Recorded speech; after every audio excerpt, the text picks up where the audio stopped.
একটা প্রশ্ন, সেহরির সময় ডাকাডাকি মসজিদের মাইকে তা ঠিক কিনা? অসুস্থ রোগী থাকে তখন কি করার? মাইকে গজল বাজায় অনবরত, এটা কবিরা গুনাহ। এত কষ্ট দেন কেন? অস্তে সাইরেন দিবে, এখন বিজ্ঞানের যুগ, বা কাছাকাছি যারা আছে এরা ডাক দিব, একজন একজনের চাকাইব। এই মাইকে এটি চালায়, এবার আজ যা হলাম সব উড়ি যায়।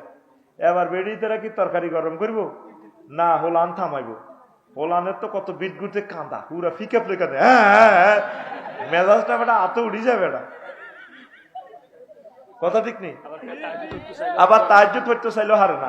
এবার জামাইতে হাতে খাইয়া বেড়া ভাড়া, এবার সে ঠিক মতো কানা টানা না দিলে ইতিরে কন্যাইব, এতিরে কন্যা নি খাওয়াইলো মাইকের মসজিদের মাইকের কারণে।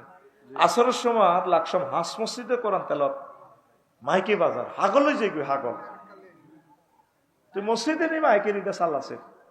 হাঁসটা মসজিদের আওয়াজ আইলে মাথাটা ঠিক থাকে না। আল্লাহ তোকে বিবেকের হেদায়েত করো। এমনি তারে ডাকাইবেন ঘরের পার্শ্ববর্তী যারা আছে, আর সংকেত একটা দিবেন মাইকে, বিকট শব্দ না দিয়ে এরিয়ার মাইকে যাতে শোনে সেহারির সময় আর মাত্র 10 মিনিট বাকি, একবার কইয়ের একটা সিগন্যাল দিবেন। এটার লগে জিজ্ঞা উঠি খাইতে এরবো খাক, আর নৌ হইয়া রোজা থাক। কেন ভাই সব এত অতি থাক?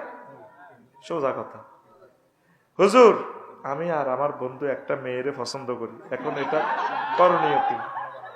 এখন দুইজনে মিলি একজনে বিয়ে করব, আর পছন্দ করস যে মাইয়া দেখছত কেমনি, একজনে প্রস্তাব দে, যদি তুই ফেল হস নবীজি বলছে তাহলে আরেকজন প্রস্তাব দিব।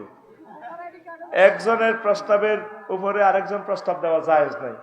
যদি তোর প্রস্তাব নাকচ হয় তাহলে তোর বন্ধু প্রস্তাব দিব, আর যদি হেতিরে বিয়ে না বইয়ে তাহলে নসিবও নাই, অসুবিধা নাই, এটা শরীয়তের বিধান।